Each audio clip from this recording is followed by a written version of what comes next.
ಇನ್ನು video conference ಮೂಲಕವಾಗಿ ಪವಿತ್ರ ಗೌಡ ಕೂಡ ಹಾಜರಾಗಿದ್ದಾರೆ, ವಿಚಾರಣೆಗೆ ಹಾಜರಾಗಿದ್ದಾರೆ.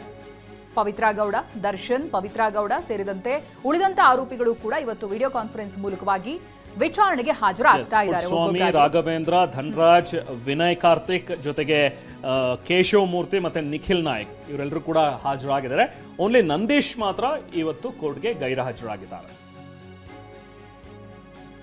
ಒಂದ್ ಕಡೆಯಲ್ಲಿ ಕೋರ್ಟ್ ಆದೇಶಗಳು ಪಾಲಿಸ್ತಾ ಇದ್ದಾರೆ ಅನ್ನುವಂತ ಪ್ರಶ್ನೆಯನ್ನ ದರ್ಶನ್ಗೆ ಕೇಳಿದ್ರು. ಯಾಕೆಂತ ಹೇಳಿದ್ರೆ ಅವ್ರು ಇಟ್ಟಿರುವಂತ ಡಿಮಾಂಡ್ ಅದು ಎಕ್ಸ್ಟ್ರಾ ಪಿಲ್ಲೋ ಬೇಕು, ಹಾಗೆ ಎಕ್ಸ್ಟ್ರಾ ಬೆಡ್ ಬೇಕು ಅಂತ. ಬಟ್ ನಮ್ಗೆ ಗೊತ್ತಿರೋ ಹಾಗೆ ಈ ಕೈಪಿಡಿಯಲ್ಲಿ, ಜೈಲು ಕೈಪಿಡಿಯಲ್ಲಿ ಆ ರೀತಿಯಾಗಿ ಪ್ರೊವೈಡ್ ಮಾಡುವಂತ ಅವಕಾಶಗಳಿಲ್ಲ.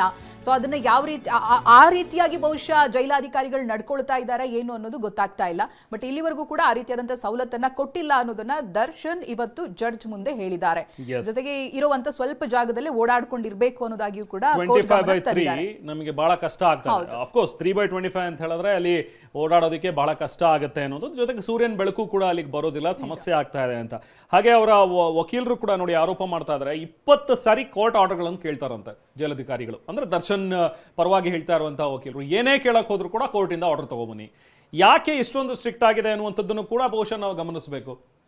ಹಿಂದೆ ಈಗ ಸುಪ್ರೀಂ ಕೋರ್ಟ್ನಲ್ಲಿ ತುಂಬ ಸ್ಟ್ರಿಕ್ಟ್ ಆಗಿ ಆರ್ಡರನ್ನು ಕೊಟ್ಟಿದ್ರು, ಹಾಗೆ ಅಲ್ಲಿ ಕೆಲವೊಂದಷ್ಟು ಟಿಪ್ಪಣಿಗಳನ್ನು ಕೂಡ ಮಾಡಿತ್ತು ಸುಪ್ರೀಂ ಕೋರ್ಟ್.